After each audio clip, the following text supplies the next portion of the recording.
Kill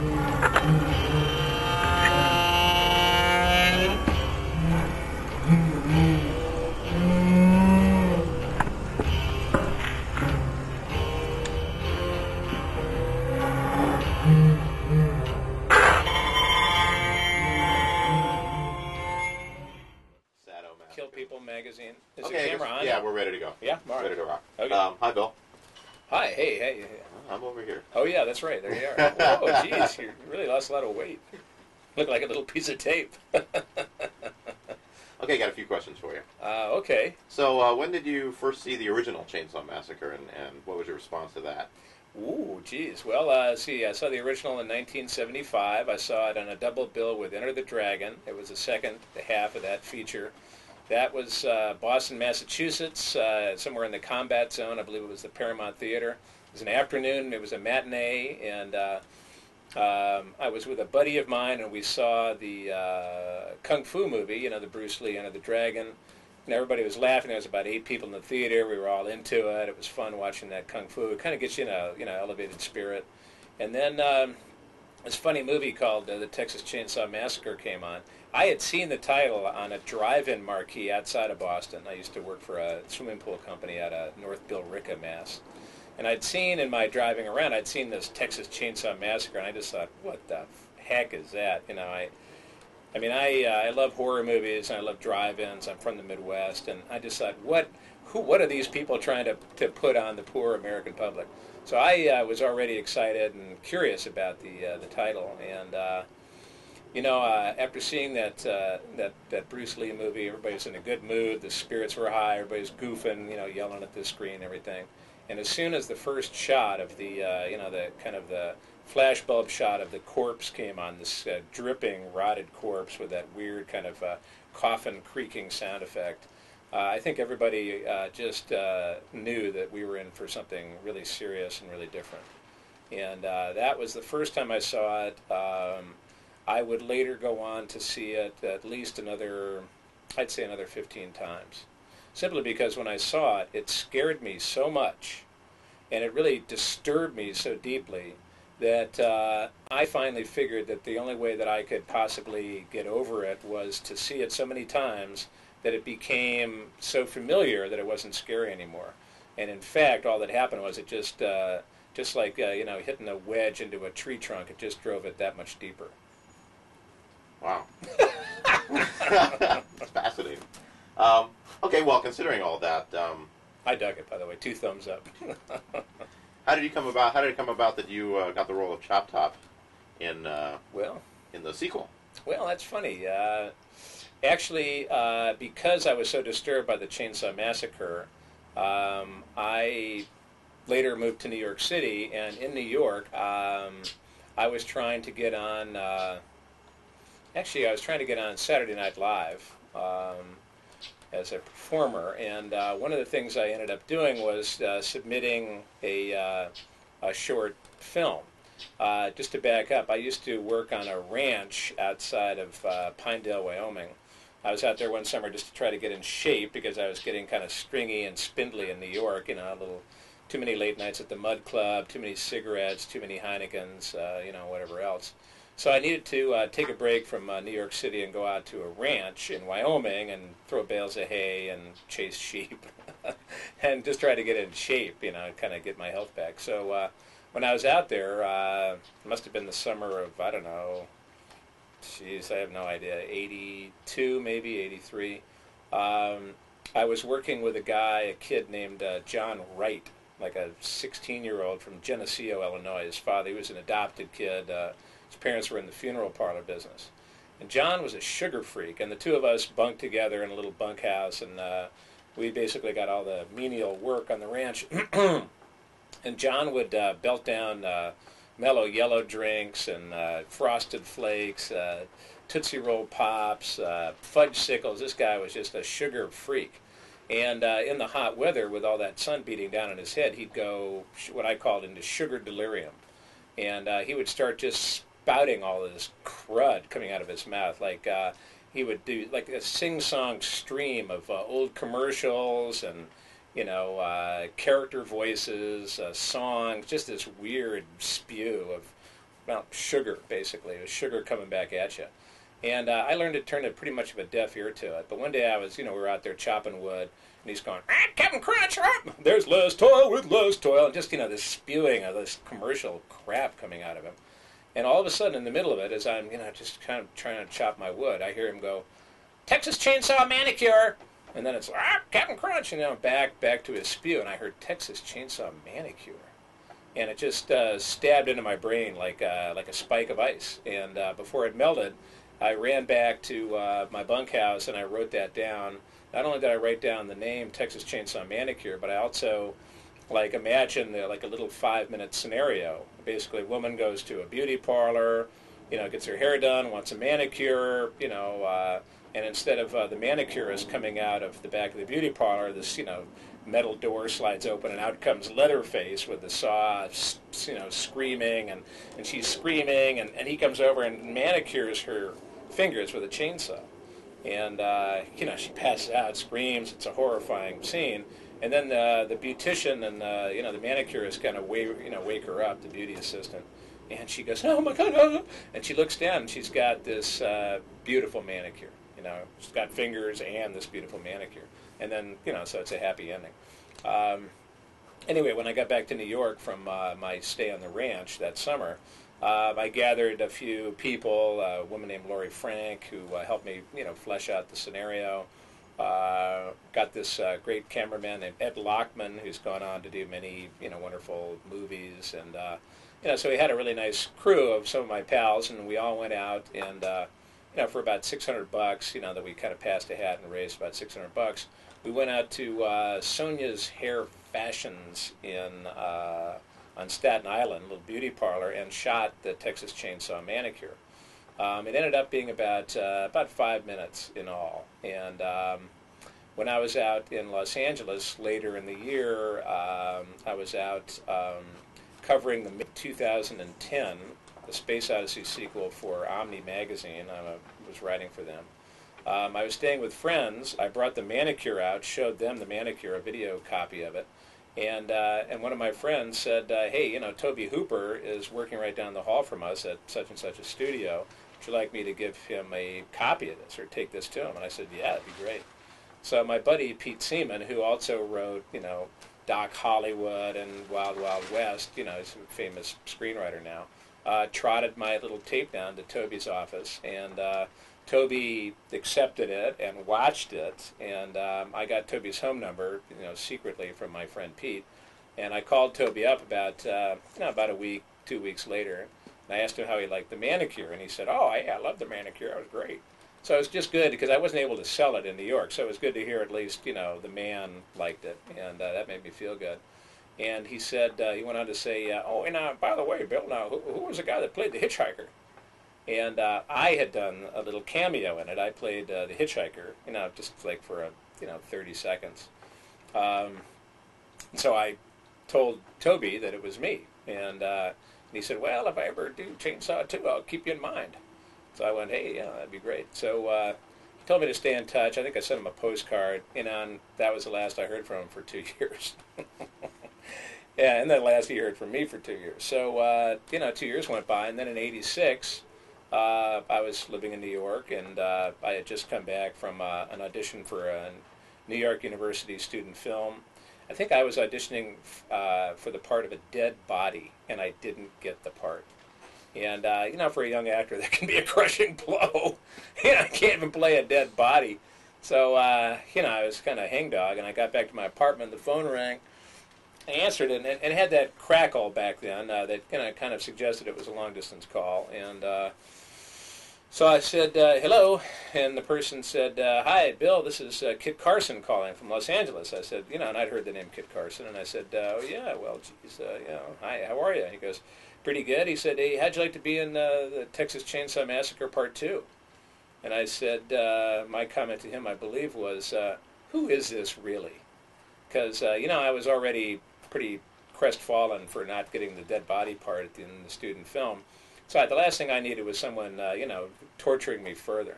So I wondered who it was. And he said, no, this is really Kit Carson, and, I want to send you a copy of the script. And so I just thought, all right. So I gave him my address.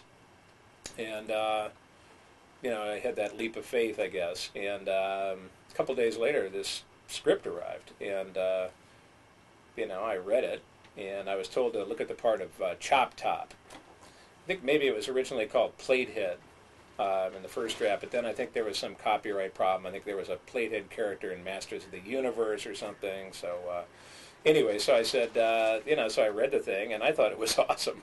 And Chop Top, or Platehead, was just an amazing character. I mean, full of mayhem, full of mischief, really funny, crazy, just kind of a hippie with a haircut, with a plate in his head in Vietnam, and just this psycho, and totally related to him. Totally loved Chop Top, and I called Kit back and I said, "This is hilarious. I love this." And Kit was very happy to hear that, and and he said, "Well, we'll be in touch." Well, I figured that maybe what I'd get out of this was a trip to Los Angeles. Now here I am in New York, making $250 a week as an ink-stained wretch. And I figured that maybe whoever Kit was with would fly me out to L.A. I knew when I auditioned I wouldn't get the part, but at least, I'd get a free trip out there, maybe get put up in a little hotel. So that's what I was thinking. I was thinking, oh, shit, maybe I'll get a free trip to L.A. out of this. And that was that was as much as I could imagine. A couple days later, I got a call from the Canon Films legal department, and someone said, "Yes, hi, Mr. Moseley. It's Canon Films legal department. Do you want to negotiate the contract, or do you have an agent?" And I just thought, what? Of course, I didn't have an agent, and I just said, but I'd met one at a Christmas party. You see, not too many months earlier, and so I said, "Well, I'll have to get back to you on that." That was a phrase I'd learned, in business, and so they said okay, and gave me a name and number. So I called up this woman, Risa Shapiro, who at the time I think was at William Morris, and this was the woman I had met at a Christmas party. And I said, "Hey, they want to hire me for this movie. Would you mind negotiating my contract?" Of course, she said, "I'll take the free money." So she was excited about it, and took me on as a client. And she called up Canon Films and negotiated the contract. Now, in the meantime, I'm thinking, how am I getting offered this part? I mean, I didn't audition for it. They don't know me from Job's Off Ox. All they've seen is this 30 seconds, and the chainsaw manicure. Certainly not Gone with the Wind. But so I was just wondering what's going on here, and I was thinking that maybe I had some kind of a double that was out in Los Angeles, playing the game, auditioning, chucking everybody by the cheek, and being this this Hollywood hero, and I'm getting all the credit. I just couldn't imagine what was going on. But Risa called up and said, "Well, I'm sorry. I worked hard with them, but I couldn't get you anything more than scale plus 10." And again, at the time I was making, averaging about $250 a week. I said, "Well, how much is scale plus 10?" She made it sound like it was such a defeat. And she said, "That's about $1,800 a week." I went, "I think I can handle that." So, that was it. Signed a contract. They did want me to shave my head, and so Risa did negotiate the infamous bald head payment. So, in order to shave my head, Canon Films had to pay me $5,000. Because I guess Risa had convinced them that me with a shaved head, I wouldn't be getting half the work that me with hair would be getting. And of course, I hadn't worked at all. So it was actually it was a good negotiation. So I ended up with $5K on the barrel head, and I was off and running. And I never had met Tobe Hooper until I got down to Austin. Well, okay, now that's a long way, boy. Well, okay, then how did it happen that some 15 years later you got the chance to revisit the character? You mean the All-American Massacre? Absolutely. Actually, I had not really been working much. It had been a struggle for me through the early, mid, and late 90s in terms of my professional acting career.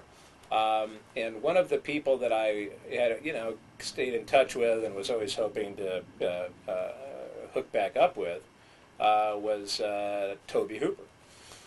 And so every once in a while I'd call Toby, and I ended up talking to Tony, often enough.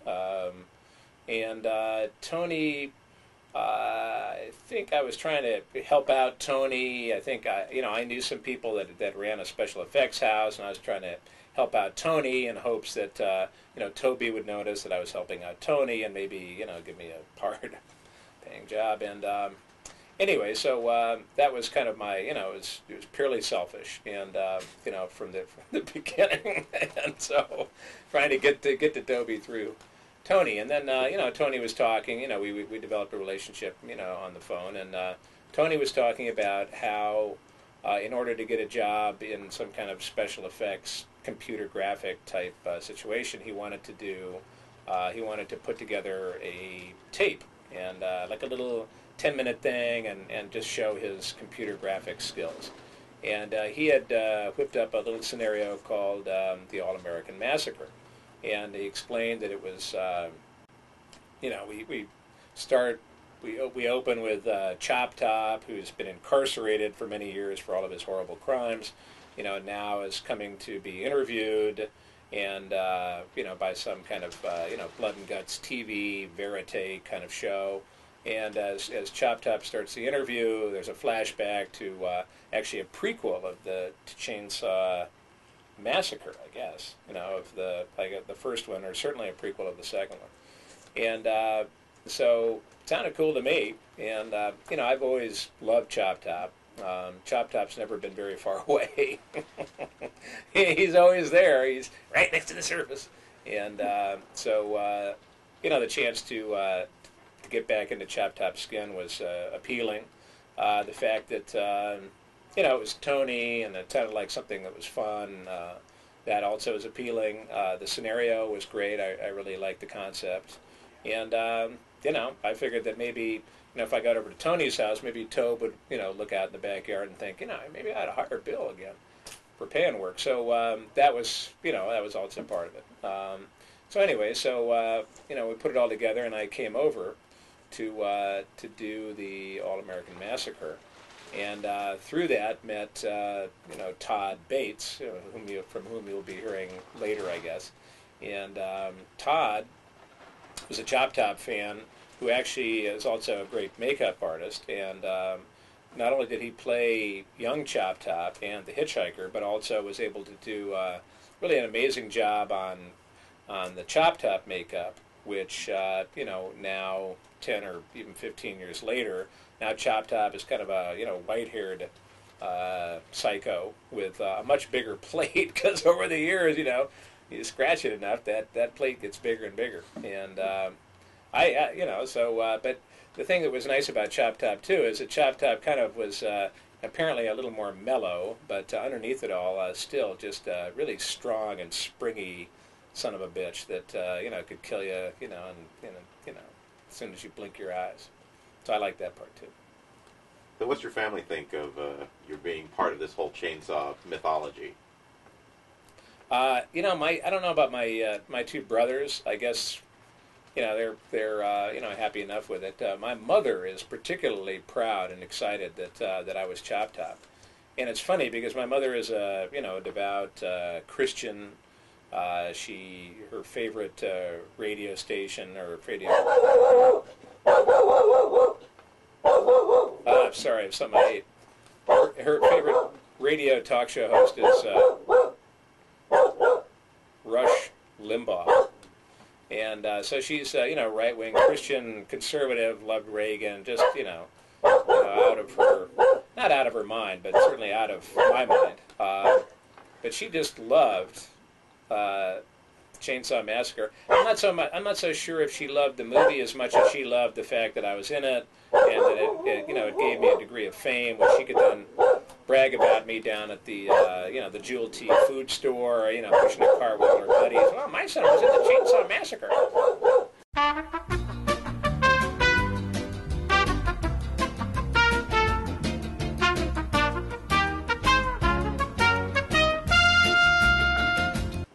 Okay, give us 2-3 more.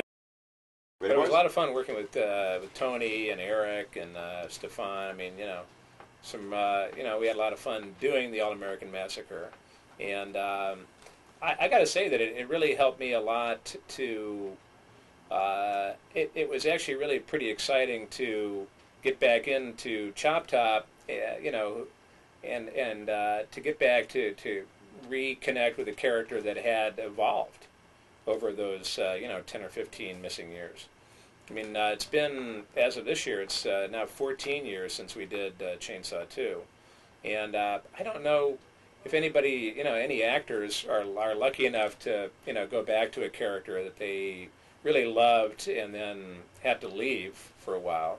And it was actually just a great experience just to get back into the character that had already evolved, and I just enjoyed it. Just two more questions. Okay. Any odd experiences with the fans? The Chop Top fans? Yes. No, never really had an odd experience. The oddest, and it wasn't really that odd, was that when Chainsaw 2 came out, my agent at the time started getting fan mail. And some of the mail was from young women, like love letters. And one in particular was very sexy and friendly. It was like, I'd love to make you dinner, and I'd love to, we can drink some wine. And, I was just imagining this scenario with some imaginary beauty, and that was kind of getting me a little excited until I realized that all she knew of me was Chop Top. So she was really writing this letter to Chop Top and not to me. And you got to wonder what kind of woman feels those feelings about a psychotic cannibal. So I don't think I wrote her back. No romance there. No. Okay. Can you tell us just a little bit about the Cornbugs? Cornbugs is a band that I have with Buckethead, who I believe is in this movie, isn't he? I think he's. Did we know that? Anyway, Buckethead is a shred metal guitar player. If you haven't heard of him, you should go to bucketheadland.com and do your research.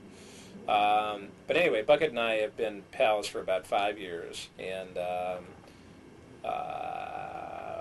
he's been a big Texas Chainsaw Massacre fan pretty much all his life. And we got together about 5 years ago because he was doing an album called Giant Robots for Sony Records and wanted me to, was checking me out to see if maybe I would do the vocals for one or several of the tracks on his CD. Well, we got along well. We went into the studio. He played. I did my Chop Top thing. And he liked it, and I liked playing with him. So he invited me to New York in '95, and I did the vocals for 2 tracks on his Giant Robot album, which coincidentally was kind of the famous Lost album. Sony wasn't as excited about it as we were, and they ended up not distributing it in the United States, but kind of getting their money back in Japan and then burying the masters. Buck just recently signed a big deal with Virgin Records, and one of the 7 albums of his deal was this long-lost Giant Robot album. And they plan to re-release it sometime in August of this year. So that's exciting, not only because it's a really cool record, but also because, I actually have, pieces of 2 of the songs that I was on, so maybe there's some cash there. But in the meantime, what we've done is, we get together for every once in a while and play music and record what we do. And so I took some of the recordings and I put it together on a CD called, call ourselves the Cornbugs, and our CD is called Spot the Psycho. I do vocals, Buck does lead and bass guitars, and Buck's drummer Pinchface does some of the drums. Sometimes there's a drum machine.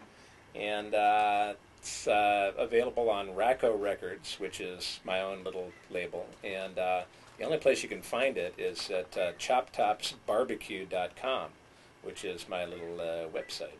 Actually, it's Chop Top's website, and that's choptopsbbq.com. And the Cornbugs is it's $14.99, shipping and handling included, and there's an address on that website for you to acquire this wonderful little piece of music. Okay, one last question. Yeah. What's up for you in the future? Well, in the future, let's see. I just finished about a month ago. I just finished playing one of the leads in Rob Zombie's new movie called House of a Thousand Corpses.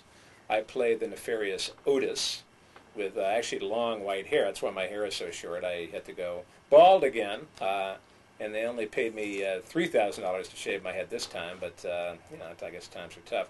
But anyway, so that was to get a skin so they could then glue this long white-haired wig on my head. And Otis, it's kind of similar to a chainsaw setup, like crazy family in an old house, and the teenagers come a call, and then we do horrible things to them, which is something I really enjoy. Anyway, that's coming out, I think, in January of 2001, and there'll be a lot of, I'm sure there's a lot of hoopla and hoop-de-doo coming up about that. House of a Thousand Corpses.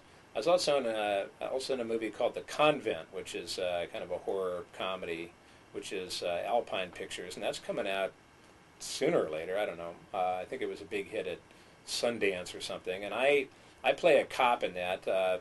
Me and the rapper Coolio do a good cop, bad cop routine, which is pretty funny. Basically, that's it for now.